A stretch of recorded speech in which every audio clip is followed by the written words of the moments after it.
Welcome to Northwest Digital News. I'm Kevin Hunter with Kyle Torgerson in studio. It is Monday, June 4th, and a beautiful day is brewing out there. Kyle, give us a great weather report. Great weather report. Okay, today's going to be a high of 67 with the low of 44.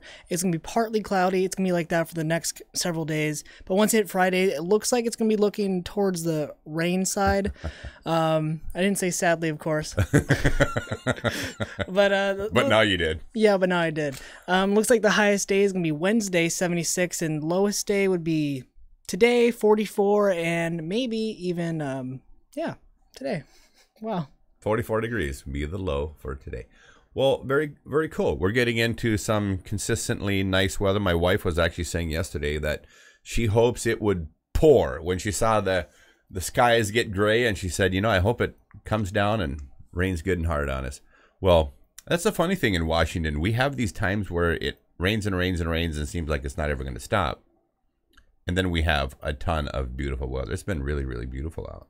Yeah, I remember growing up, I used to play baseball as a kid, and I remember one practice we were in the batting cages because we could not go out. It was just raining. It was horrible. Well, to me, I was like, wow, look at all this rain. And then I got wet, and I was like, I want to go home. I don't want to play baseball right now. But it was really cool. So we just have random weather here. I know one time we had a blizzard one year. Yeah.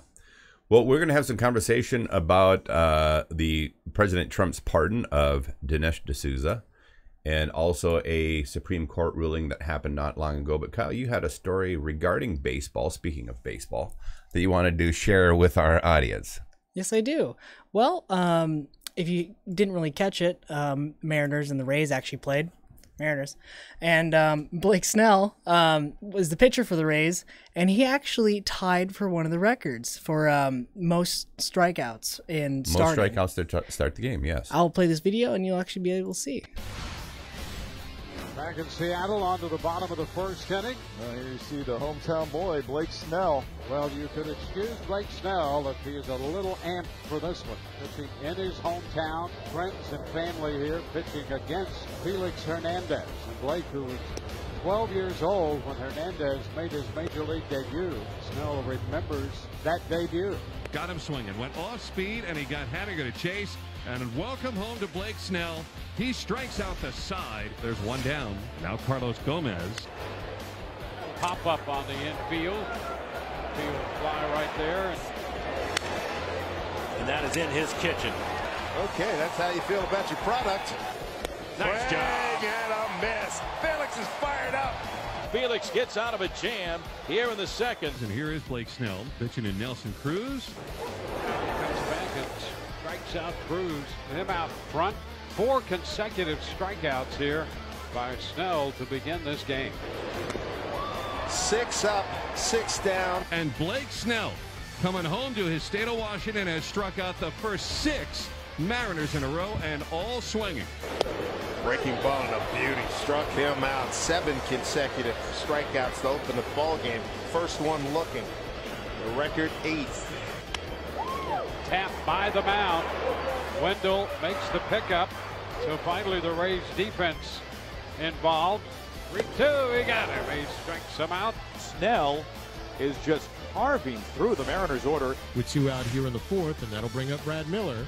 It's a shot toward right center field. Extra bases coming here. Robertson hitting third. He'll be waved to the plate. It will be a stand-up double, and the Rays take a 1-0 lead. Crowd looks like upwards of 30,000 here today. 1-2 pitch to Joey Wendell with the bases juice. Swing and a miss. Struck him out. 2 down. Felix trying to score him out of a jam here. Big pitch to Matt Duffy. Runners go. Back. Hey, there we go. A comebacker. At first, and it's in time to get Duffy. And Felix gets out of a bases-loaded jam here in the top of the 5th. How about that? But now you've got the tying and go-ahead runs at 1st and 3rd. And here's Denard Span, the former Ray, at the plate. Ground ball through. Tie ball game. Denard Span comes through. RBI single. Denard Span his first RBI as a Mariner. And it's a big one. Ties the score in 1 long. Pitch to D. That will work. That'll work. 2-1 Mariners. just enough to beat the drawn-in infield. D. Gordon, RBI. The Mariners have the lead for the first time today. 2 outs in the 9th in this one-run game. 2-2 pitch. Straight gas homing. Game over. 2-1 Mariners. The Mariners complete the homestand at 8-2. All right, so there's the Seattle Mariners sweep, and that puts them all alone in first place in the AL West. Yes. The American League standings. By the way, Blake Snell, they were talking about him being the hometown boy. I looked this up while that was playing. And Snell attended Shorewood High School in Washington. In what city? It's Shorewood High School. So what city was he in? I'm going to go with Sherwood. Shorewood. Shorewood? Shorewood High School. So what city was he in Washington? Shorewood? No, Shoreline. Still wrong. This is awesome. Yeah, so it's Shoreline, Washington, but it was Shorewood High School. Shorewood High School actually has a really good marching band. See, I call it Sherwood because the announcers in FOB and marching band competitions always called them Sherwood. So that's what I called it. I was like, wow, I sure would like to go to that high school. My marching band didn't really like that joke, but I said it a lot. Well, Blake Snell got to pitch against Felix, and King Felix brought it home. Seattle wins, sweep the Rays. They're all alone in first place. So, well done to the Seattle Mariners. Well, let's move on to this story about Dinesh D'Souza.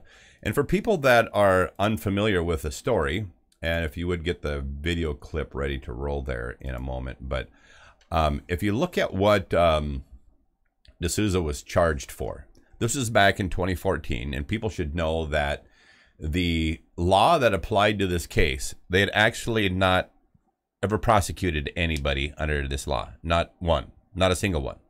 And to show you that how reluctant they are to prosecute anybody under this law, here just in this past election, Rosie O'Donnell made contributions to the same person, but she used all these different aliases, so she well exceeded the amount of proper contributions, finance contributions to a candidate, and did it under 3 different aliases plus her name, and she got caught, but there's no penalty, there's no jail time, there's no nothing. They just haven't heard anything really about it in the news.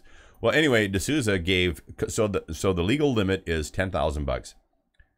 D'Souza gave $20,000 to a longtime friend of his who is a filed Republican, Wendy Long, and he gave it to her in the Senate race in 2012. Well, then in 2014, they indicted him for using what they called a straw donor, a person who makes illegal contributions to the campaign in the name of others to make the donation. So here is the footage of the follow-up news coverage after President Trump pardoned Dinesh D'Souza.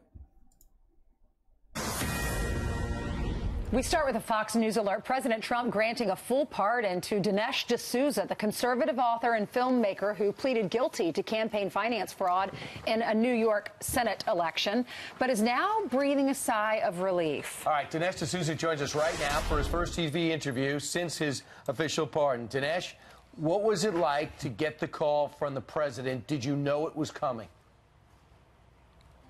I did not know. I was in my office just working away, and the operator came on the line and said, is this Dinesh D'Souza? Yes. Hold the line for the President of the United States. And there was Trump. And the President said, Dinesh, you've been a great voice for freedom. And he said that, I got to tell you, man to man, you've been screwed. He goes, I've been looking at the case. I knew from the beginning that it was fishy. But he said upon reviewing it, he felt a great injustice had been done, and that using his power, he was going to rectify it, sort of clear the slate.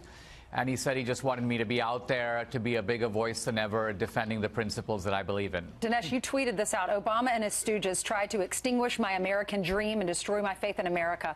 Thank you, Donald Trump, for fully restoring both. Why do you feel like you were singled out by the Obama administration?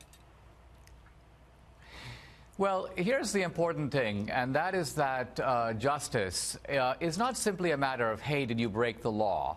It's also a matter of, was the penalty proportion to the crime? And did other people who do the same thing get the same penalty? Now, I've become very familiar with these campaign finance cases over the past several years. No American in our country's history has ever been indicted, let alone prosecuted, let alone locked up for doing what I did. There's just not a single case. And so what happened here is that Obama and his team, Eric Holder, Preet Bharara in New York, these guys decided to make an example of me. And I think that the reason for this was Obama's anger over my movie that I made about him. I know that Obama was upset about the movie because he was raging about it on his own website, barackobama.com. And so this was a vindictive political hit that was kind of aimed at putting me out of business, essentially destroying my credibility, making it impossible for me to make movies, write books. In that sense, it failed, but it still left a cloud over me. I would be a lifelong felon. I would never be able to vote and never have my full rights. And so I'm very grateful to President Trump for giving me those rights back. Now, Dinesh, of course, the so-called mainstream media says this is symbolism, it's signaling, this is not real justice. What do you say to those who look sideways at this? Well, I think it's important to just look at what happened. Preet Bharara, my prosecutor, tweeted out yesterday, and he goes, let's just face the facts. Dinesh D'Souza voluntarily pleaded guilty to this offense. Now, this word voluntarily needs to be put into quotation marks because, in reality, this is how this kind of thing happens. The government says to you, we're going to charge you with violating the campaign finance law. Are you going to plead guilty or not guilty? You say, I'm thinking of pleading not guilty. Then the government says, well, all right, we're now going to put a second charge on top of that. This is called filing a false document. You say, well, did I do something else wrong? They go, no, it's the same thing. We're just describing it in a different way and appending a second charge, but this one carries 5 years in federal prison. So essentially, we're going to destroy your life. Now, if you plead guilty to the first charge, we'll drop the second one. The point I want to make here is that this kind of legal bludgeoning tactic is used not only against the guilty, but also against the innocent. It's a way of, in a sense, forcing you to submit. And then, of course, they put on a very solemn robe and say, well, he voluntarily pleaded. The voluntary issue here is highly dubious. Right. And your feeling after spending time in jail, how would it change you? Well, I was put in a halfway house in San Diego for 8 months, sleeping overnight in a dormitory with actually 120 hardened felons. It's not my normal crowd. It was an eye-opening experience. I came out of it fine. In some ways, I think temperamentally, emotionally, I'm even stronger than I was before. And I've learned a lot. So I don't, in that sense, regret my experience. But I do feel that as an immigrant, just the simple haunting sound of United States of America versus Dinesh D'Souza, an army of FBI agents going after you. And now a congressional committee has a copy of my FBI file, a file that the FBI had been refusing to release to Congress for a long time. And now we kind of know why, because when you look in the file, you see that I'm red flagged as a prominent conservative critic of the Obama administration. Now, why is that in my file? Well, it's in my file because the FBI is signaling to the Holder Justice Department, hey, here's a guy you might want to go after. Here's a guy who's one of your political enemies. And so this is the kind of way the signaling works. The signaling is within the government targeting me for selective prosecution. Wow. All of that for giving Wendy Long, this New York politician, $20,000. Thank you, Dinesh. Appreciate your time. Congratulations. So President Trump pardons Dinesh D'Souza. And I think a lot of people that have followed this case and understand the details of what's involved here, I don't think anybody thinks Dinesh D'Souza was a criminal in any way, shape, or form.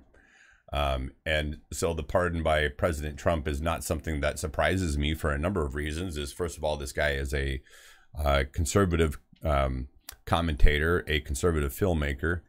He was highly critical of a lot of things that Barack Obama did and the Obama administration did. And this is actually the article that I'm looking at here is an article published by The Guardian. And it dates back to, let's grab this here, 2012. So this is written in 2012. And they went on to write an extensive critique of the documentary published by Dinesh D'Souza. And then again, Obama himself wrote a very lengthy thing on BarackObama.com. So when he mentions about the fact that he feels like he was simply targeted for political reasons, there's actually a lot to substantiate that whole thing. Honestly, I don't really enjoy the trying to smash down free speech and smash down that, because it's the roundedness, the diversity of America that makes America America, So if you smash down one side, then you just get one side, and that doesn't really speak for everyone. So it's just backwards thinking.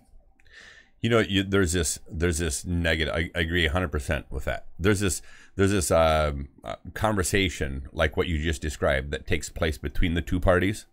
There's actually the same kind of conversations that are taking place within the parties. And so for anybody who's ever had a chance to attend, one of the parties, they call them central meetings, where both the Democrats and the Republicans have their own private meetings, their get-togethers. And when it comes to actually freedom of speech, when it comes to respecting other people for their opinions and what they want to share, I've been to meetings that are actually closed meetings for the party itself, and for where PCOs, these are the precinct officers, where PCOs get up and while there's a conversation going on, have yelled "shut up" to somebody else in the audience because they don't want their voice being heard. So this is actually a trained mentality that the people that do this kind of stuff to shut down the other side, meaning like if they're conservatives trying to shut down either a progressive left or democratic view, and then vice versa. So you expect that to happen. But these people that do this kind of stuff on a regular basis, aiming at the other party, actually also do this to their own party members too. They're just as rude when they're at home among friends as they are when they're online or anywhere else and talking about people of the other party. It's like politics. When somebody broke down the meaning of politics in a film one, it says poly meaning many and ticks meaning blood-sucking insects.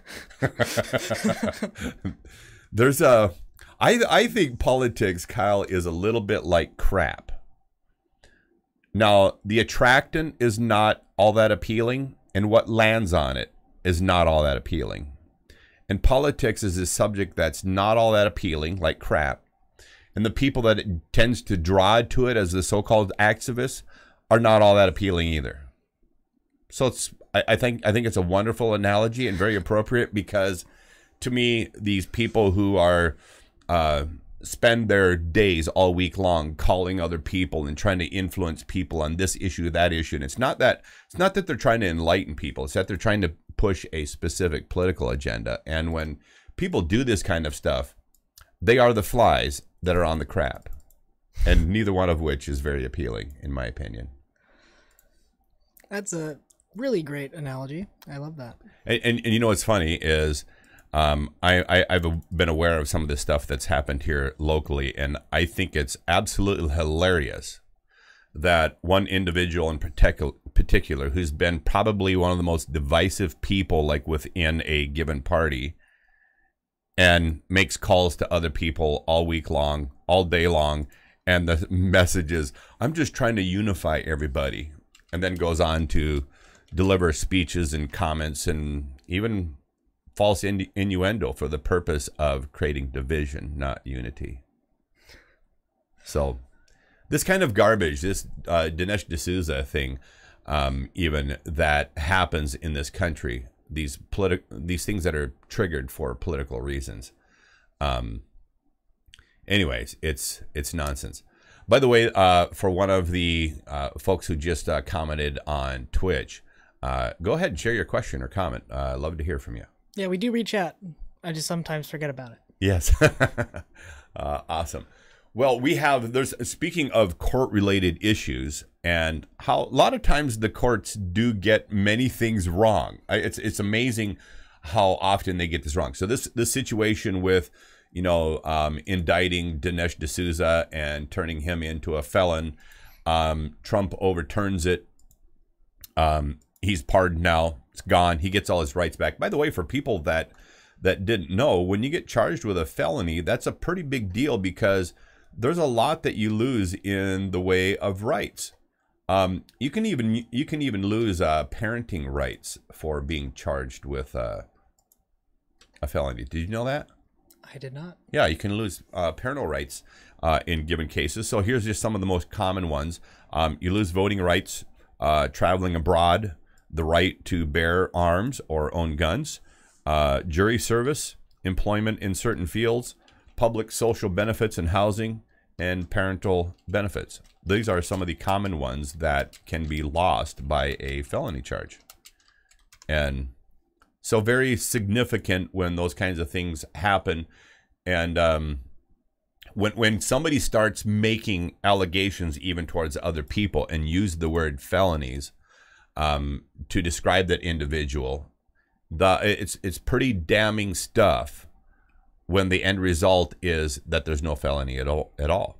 The person is deliberately making malicious allegations for no reason. And I think any reasonable American, whether you agree with his politics or not, was a completely different matter. But I don't think any reasonable American would look at Dinesh D'Souza and say, this is a guy who's a felon. What he did was contribute more money than he should have to his friend. Does that make him a felon? No. I even think of things that fall under misdemeanor categories like, theft and breaking and entering into a store, like stealing somebody else's stuff. People do stuff like that and end up with misdemeanor charges. Happens all the time in this country. And everybody would agree that that person is a much bigger crook in terms of than the person who goes and makes a excess campaign donation to a friend of theirs. Talking about the law and ruining families and everything. There's a couple in Georgia. Did you hear about this? It happened a couple of days ago. Their son had constant seizures, so they gave him pot. And it's not a place where it's legal. And then for 80 days, he had no seizures, and he was just the happiest kid. For 80 days, no seizures. Sounds like a good result. Exactly. But then the police found out about it, took him away, put him in a boys' home, and locked up the parents. Mm-hmm. I don't believe they're locked out. I believe they're out right now, and they're trying to actually get their child. But for 80 days, that kid had no seizures, and now he's in a boys' home without his parents, and probably having seizures. Again. Yeah. Yeah. You know when all of that, the legal issues around marijuana, hemp, the medicinal benefits from that, people can do the research. You'll find out when it was actually outlawed.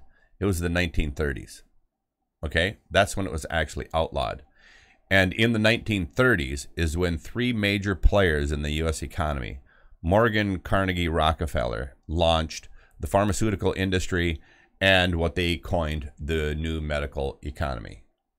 Now, do you think there's any connection between that and a product like marijuana and CBD oil and all these different medicinal benefits they had? None of it is patentable, by the way, by a pharmaceutical company.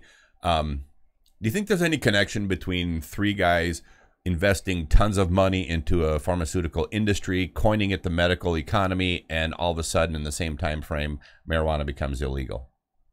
Do you think there's any connection? I don't see how there could be any at all.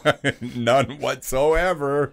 I would encourage people to go do their own research and dig into that themselves and learn for themselves. Speaking of interesting decisions that courts make, there was also here just recently the Supreme Court. If you put that up on the screen, Kyle, the Supreme Court this is a narrow decision. This is interesting because this was a 7-2 vote. I don't know if they're talking about when they're referring to narrow, what exactly point they're trying to make here, but the Supreme Court decides in favor of the baker over the same-sex couple. Now, you remember this case actually goes back a number of years now, in which a baker, for religious reasons, refused to make a wedding cake for a same-sex couple. Well, that the Supreme Court now has ruled in favor of the baker. It's a 7-2 vote. I believe it was Justice Anthony Kennedy is the one that wrote the findings and the terms and conditions. He's the one who wrote that, and then 6 other justices rather voted, and the 2 that abstained. Go down a little bit and let's look at the 2 that abstained, because it's not too surprising. Justice, right there. Go back up again. It is right there. Justices Ruth Bader Ginsburg. She was the one who was wanting to change language to they and them back in the 70s instead of him, her, etc. Wanted to remove the language that referred to the sexes being male and female. She wanted it to be all these, and then also Sonia Sotomayor. So no surprise there that these 2 were dissenting on this particular case. But for people that were following that, the baker has chalked up a winner. Yeah. See, was he like the only baker in town, or was he just really good and everyone wanted him? Well, I don't know. It's possible that there maybe he was the only baker. It doesn't matter. I mean, if I wanted to buy baked goods, am I hamstrung by anywhere that I'm living? No, I can go anywhere I want, right? And if somebody decides to not do business with me, I could care less. Fine, go to the other place. And with all this happening, and this just went down, people usually they literally pick sides, and they think that each side is that represents each side, but these are just extremes. These are just the outliers, right? Mm-hmm. So this isn't just the average day person. So this was just outliers. So don't think if you're out there, don't think every person's like that. No, not every person's like that. This is just happened to fall in the right time in the right place and everything like that. That is correct. All right, well, let's move on to sharing some of our local event stuff. There's some fun stuff coming up for people who reside in Washington, and even more specifically. So the first one brings us very local, because this one will be happening in Longview. It is on June 8th. It's the LCC concerts, their spring concert. And Kyle, if you would throw that poster up on the screen. A Night at the Movies. That is Friday, June 8th at 7:30 p.m. Wallenberg Auditorium in the Rose Center for the Arts. I have a special interest in this concert. I will be there. We'll be in the audience. And my wife has been accompanying these choirs on piano, and will be there performing on Friday night too. So, Stephanie, looking forward to an amazing piano performance from you, as always, and hearing you sing in some of these songs. She's been, by the way, rehearsing this even at the house a lot and here at the studio, both places. And so I've been treated to a lot of this music for the last several weeks now leading up to the concert. But I can tell you that it's going to be really, really good. Do you know them by heart now? Are they ingrained in your memory? Pretty much. Don't ask me to sing them. I've had many people tell me I have an exceptional speaking voice. I've had nobody tell me I have an exceptional singing voice. So I'll speak with this. I'll stick with speaking. How's that sound? All right. We also have a little video clip. Actually, before we get into this, you had a shout out that you wanted to do for somebody here locally. Go ahead. Yeah. So I'm the tech guy here, by the way, if you couldn't know by the computer and these cool headphones. So my long life friend and pretty much based my older brother, Jordan Jackson. Lifelong friend for the last 10 years. No, I'm just kidding. Basically, I was in elementary school when he graduated, and he went to the Navy, and now he has a family, and they just found out that they're actually going to have a kid. And awesome. They're expecting. And it's his first child, their first child. And honestly, I'm super excited for them. He'll make a great dad. It's great. I'm so excited. So say his name again. Jordan Jackson. Jordan Jackson. Well, congratulations, Jordan, and a lifelong happiness being a parent and a dad. So make it a good one. All right. We also want to share now a video clip. You can go ahead and roll that right away so people can get some sense of it, and just put the audio on mute because it's just a soundtrack. But roll that video. This is the Rusty Scuppers Pirate Daze that's coming up on June 22nd, 23rd, 24th. By the way, these ships that you'll see in the background during some of this clip. There will be a new ship on the water up there. You'll notice a NDN. What does a NDN mean to you, Kyle? I don't really. Northwest Digital News, something like that? Yeah. So there will be a new ship in the harbor in the little mini brig battles that they have. They have the street that we were just looking at here a second ago. There's also cannon battles that happen on the other end of the street there. There's pirate costumes, as you can see, with all the pirates in the background. And they come from all different kinds of walks of life. Here's a look at some of the ships that are there. They're really cool. The Northwest Digital News pirate ship won't be developed quite to the extent that you saw some of these ships are, because it's a project that literally started like 30 days ago. And from a trailer that was in very, very tough shape, a boat that was next to close to being rotted and needed to go to the dump, and we salvaged it all. Larry Alexander, James Wright, Lisa Knight Alexander has come in a time or two, and myself. Between us, we restored the trailer. Looks like brand spanking new. It's really decked out cool. And the boat, the exterior of it just got finished here in the last couple of days. And so it will be flipped over now, and all the cool decks and stuff like that done in the front and back of the ship. But it will be out there June 22nd, 23rd, 24th. Because lodging, you have to plan for this well in advance. It is such a popular deal that everything within striking distance sells out well before, for lodging, sells out well before this event comes up. You have to like plan to go, if you want a hotel, motel, anywhere close, you have to plan to go many months in advance, maybe even a year in advance. I think actually what's happening, and even from my own experiences here, I think what's happening is that the people that attend this event book their hotels for next year's event while they're at the event.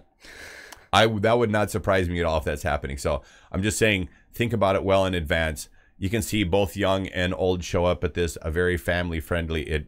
This lady, by the way, she was one of the judges of the whole event, or like master of ceremonies, and I asked her if she was doing a good job, and in true pirate fashion, she says, "No, I'm not."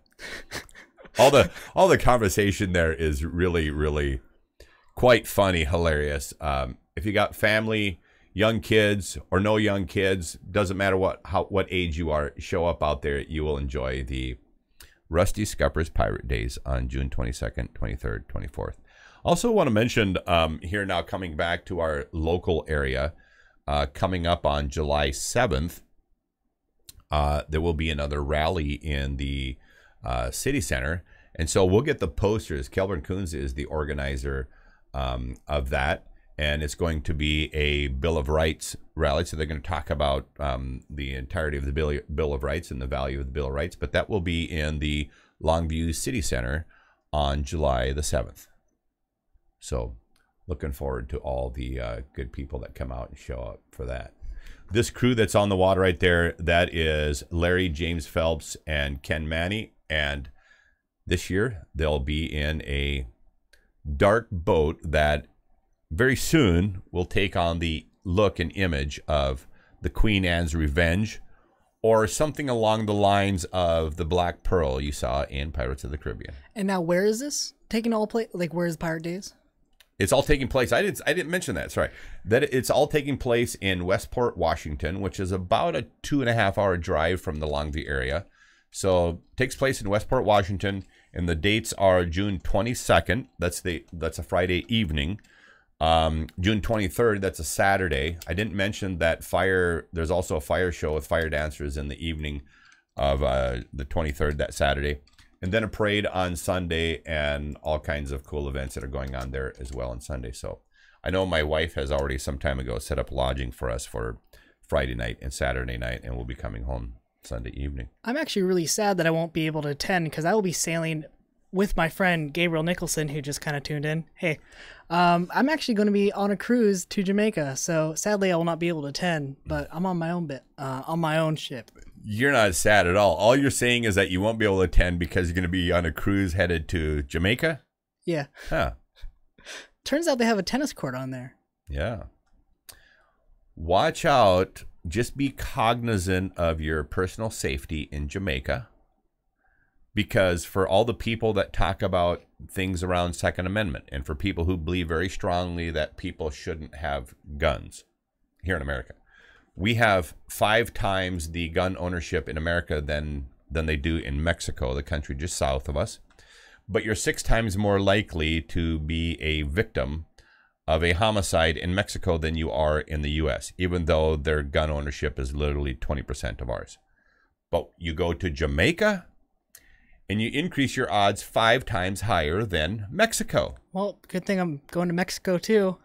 Yeah. So you'll go to Jamaica and then return to Mexico, some safer ground, and then come back to the United States where 8 or 9 out of 10 people it's almost like 90 out of 100 people there are gun owners in the United States. This will be your safest. You'll be leaving the safest place and returning to the safest place in your trip to Jamaica and Mexico. So just letting you know. Oh boy. There seems to be some value. There seems to be some value in having gun ownership in the United States because it is far safer than Mexico at 20% ownership, and many times safer than Jamaica, where again they have very tough rules down there. So go to Pirate Daze. Go to Pirate Daze, where you'll see plenty of guns, plenty of cannons. It's all black powder fun, and have a really great time. June 22nd, 23rd, 24th. We got anything else that we want to cover? I think that's it for today. Well, thanks for joining us here on Northwest Digital News. There was some pirate booty, by the way. That was my little daughter, Allison, crawling around. I couldn't resist shooting that. She was so cute crawling around there in the grass. Anyway, I'll be back out there with my kids this year. Hope to see you out there as well. Special thanks to all the sponsors that make the Rusty Scuppers event possible every single year. And thanks for joining us here on Northwest Digital News. If you wish to be a part of our show and even contribute to our show, you can go to Patreon, patreon.com/Northwest Digital News. You can also subscribe to our channels on YouTube. That's youtube.com/Northwest Digital News. And Kyle, we just got a message a short time ago from YouTube celebrating our 1,000th subscriber. And since then, we've picked up another 100, 150 subs since then. It's really picking up some smoke. So awesome to see. All right, Kevin Hunter and Kyle Torgerson here on Northwest Digital News. Thanks for joining us on this special broadcast for